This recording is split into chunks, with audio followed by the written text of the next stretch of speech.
राणीच्या बागेतल्या पेंग्विन्सच्या इंग्रजी नावावरून नवं वादंग निर्माण झालंय। नव्यानं जन्मलेल्या पिल्लांना मराठी नावं देण्यात यावी अशी मागणी भाजपनं केली। पेंग्विन्सच्या पिल्लांची नावं नॉडी, टॉम आणि पिंगू अशी आहेत, पण त्या नावांना भाजपनं विरोध केला आहे।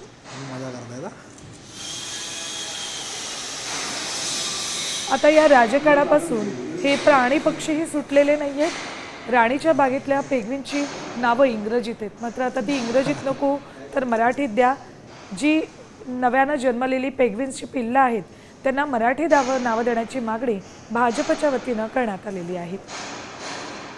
3 पेंग्विन्सचं आगमन राणीच्या बागेत झालेलं आहे। या नवजात पेंग्विन्सना इंग्रजी नावं नको तर मराठी नावं द्या असं भाजपकडून मागणी करण्यात आलेली आहे। आता या पेंग्विन्सची नावं मराठीत ठेवली जाणार का याकडे लक्ष असेल।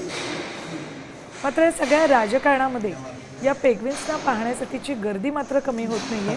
बच्चे कंपनी या पेंग्विन्सना पाहण्यासाठी नेहमीच हजेरी लावते। थेट जाऊयात आमचे प्रतिनिधी गणेश कवडे यांच्याकडे।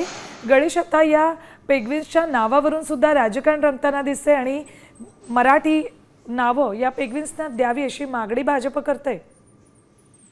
सोना, नक्कीच ज्या पद्धतीने राणीच्या बागेमध्ये आहे ते नवीन पेंग्विनचा जन्म झाला होता आणि या पेंग्विनला आहे ते इंग्रजीमध्ये खरं तर नाव देण्यात आलं होतं आणि या इंग्रजीमध्ये दिलेल्या नावावर आहे ते भाजपने विरोध दाखवला होता आणि त्यानंतर याला कुठेतरी मराठीत नाव देण्यात यावं ही प्रामुख्याने मागणी होती आणि याच मागणीसाठी आज भाजपने या अगोदर देखील एक इशारा देण्यात आला होता की जर मराठीमध्ये हे नाव नाही दिलं तर तीव्र आंदोलन करण्यात येईल आणि त्याच्यानंतर भाजप देखील आक्रमक झालेली आहे। त्यामुळे आता या पेंग्विनला मराठीमध्ये नाव देतात का हे देखील पाहणं गरजेचं आहे। धन्यवाद गणेश संपूर्ण माहितीसाठी।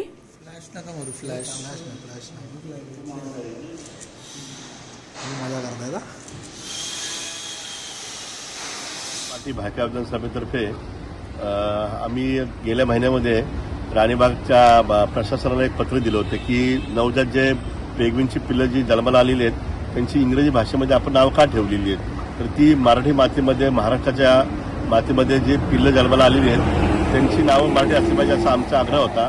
परंतु एक महिन्यानंतर देखील प्रशासनाने कोणतीही दखल घेतली नाही, म्हणून मी पुन्हा दुसरं एकदा पत्र काल दिलेलं आहे आणि त्यामध्ये स्पष्ट असा इशारा दिला आहे की जर या पिल्लांची नावं मराठीमध्ये ठेवली नाही तर आम्ही भारतीय जनता पार्टीतर्फे तिथं उग्र आंदोलन उभं करून या पिल्लांना मराठी नावं देण्यासंदर्भामध्ये आग्रह धरणार आहोत। यापूर्वी देखील प्रशासनाने वीर जिजामाता भोसले उद्यानचं नाव मुंबई